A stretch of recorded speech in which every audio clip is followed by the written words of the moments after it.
నా అన్వేష్కి ఎక్కింది దిగాల్సిందే.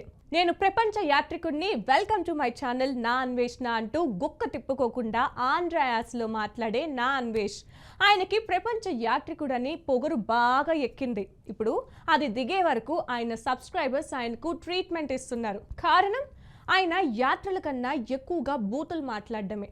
రీసెంట్గా గరికపాటిపై అలాగే నటుడు శివాజీపై బూతులతో రెచ్చిపోయిన నా అన్వేష్ యూట్యూబ్ నుంచి సబ్స్క్రైబర్స్ జారిపోతున్నారు. నా అన్వేష్కి ఎంతమంది ఫాలోయింగ్ ఉన్నారో అందులో సగానికి సగం వెళ్ళిపోతున్నారు.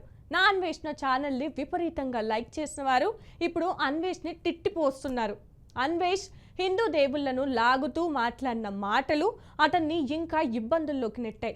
సీత ద్రౌపదిలు చీరలు కట్టుకున్నా వారిని ఎత్తుకుపోయారు, వారికి అవమానం జరగలేదా అంటూ వెటకారంగా అన్వేష్ చేసిన కామెంట్స్ పై చర్చనీయాంశంగా మారాయి. తప్పైతే సారీ అంటూ చెప్పినా వినట్లేదు జనాలు.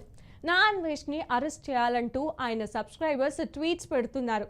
సో ఇది చూస్తుంటే నా అన్వేష్కి ఎక్కింది దిగే వరకు ఊరుకునేలా లేనట్లుగా పరిస్థితులు కనబడుతున్నాయి.